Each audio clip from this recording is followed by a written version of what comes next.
3 दिन बाद पाकिस्तान में फटेगा काला बम। पीओके धारण करेगा विकराल रूप। 14 तारीख को क्या होने वाला है आपको इस वीडियो में बताएंगे।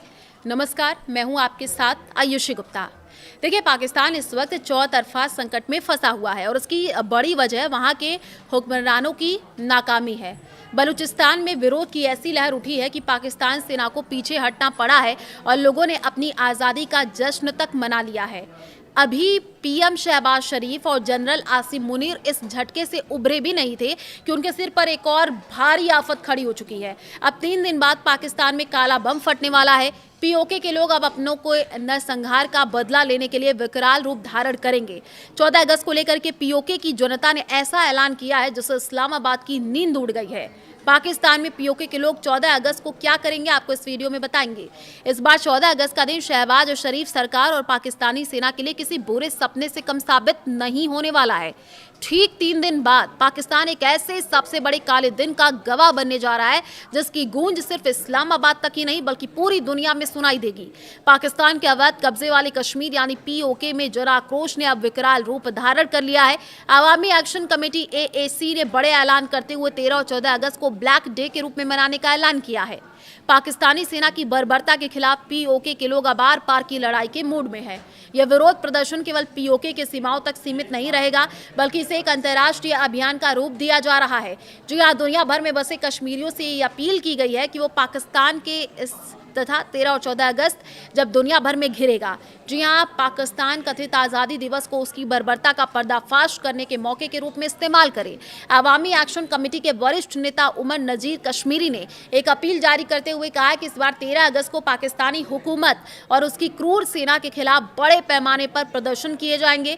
वहीं 14 अगस्त को जब पाकिस्तान अपनी आज़ादी का जश्न मना रहा होगा, उस दिन पीओके की पीड़ित जनता और प्रवासी कश्मीरी दुनिया भर में ब्लैक डे मनाएंगे।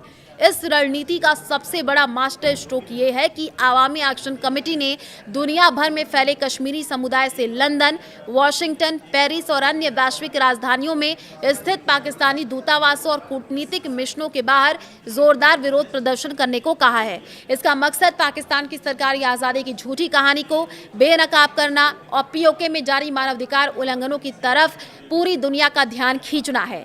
पाकिस्तान के सरकारी आतंकवाद पर भड़का है पीओके। जी हां, अवामी एक्शन कमेटी के नेता उमर नजीर कश्मीरी ने पाकिस्तानी सेना और सुरक्षा बलों पर चौंकाने वाले लगाए। उन्होंने दावा किया है कि पीओके में हुए शांतिपूर्ण प्रदर्शनों के दौरान पाकिस्तानी सेना ने अंधाधुंध गोलियां बरसाई हैं जिसमें लगभग 100 कश्मीरी नागरिकों की जान चली गई है। अवामी एक्शन कमेटी ने इन हत्याओं को पाकिस्तानी हुकूमत का सरकारी आतंकवाद और खौफनाक जुल्म करार दिया है। संगठन का ये भी कहना है कि जब जब पीओके के लोग अपने बुनियादी अधिकारों, सस्ते अनाज, बिजली और आज़ादी की मांग करते हैं, तब तब इस्लामाबाद की कठपुतली सरकार और उनकी सेना बंदूकों के दम पर उनकी आवाज़ को दबाने की कोशिश करती है। लेकिन अब बर्दाश्त की हद पार हो चुकी है। क्यों चुना गया है 13 अगस्त का दिन, ये भी आप जान लीजिए। 13 अगस्त की तारीख को चुनना एक सोची समझी रणनीति का हिस्सा है। 14 अगस्त को पाकिस्तान अपना स्वतंत्रता दिवस मनाता है। उससे ठीक एक दिन पहले 13 अगस्त को विरोध प्रदर्शन शुरू करके पीओके के लोग पाकिस्तान के इस राष्ट्रीय जश्न की हवा निकाल देना चाहते हैं। 13 तारीख से शुरू हो रहा ये प्रदर्शन 14 तारीख को विकराल रूप ले लेगा जब पूरी दुनिया की मीडिया पाकिस्तान के स्वतंत्रता दिवस कवरेज पर नजर रखेंगी। उसी वक्त दुनिया भर में पाकिस्तानी एम्बेसी के बाहर प्रदर्शनकारी पाकिस्तान के झंडे और उसकी सेना के खिलाफ नारेबाजी कर रहे होंगे। इससे न सिर्फ पाकिस्तानी हुक्मरान अंतर्राष्ट्रीय स्तर पर बेनकाब होंगे बल्कि सेना की बर्बरता को रोकने का वैश्विक दबाव भी बढ़ेगा। किन किन मुद्दों पर माहौल गरमाएगा ये भी आप जान लीजिए।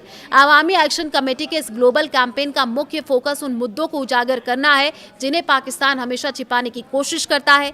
पाकिस्तानी सेना का अत्याचार, हालिया फायरिंग में आम नागरिकों और युवाओं की निर्मम हत्याएं, मानवाधिकारों का हनन, पीओके में राजनीतिक दमन और अभिव्यक्ति की आज़ादी पर पूरी तरीके से पाबंदी, संसाधनों की लूट, जी हां, पीओके के संसाधनों का इस्तेमाल इस्लामाबाद द्वारा करना और स्थानीय लोगों को कंगाली के हाल में छोड़ना, अवैध राजनीतिक कब्जा, दशकों से चल रहा है इस्लामाबाद का अवैध प्रशासनिक नियंत्रण। 3 दिन बाद शुरू होने वाला ये ब्लैक डे प्रदर्शन ये साबित कर देगा कि पीओके की जनता पाकिस्तान के झूठे दिलासों और बंदूक की नोक वाली हुकूमत को स्वीकार करने को किसी भी कीमत पर तैयार नहीं है। 14 तारीख को जब पाकिस्तान में जश्न के गाने बजाए जा रहे होंगे, तब पीओके से लेकर के दुनिया के हर कोने में पाकिस्तान के खिलाफ आज़ादी और इंसाफ के नारे गूंज रहे होंगे।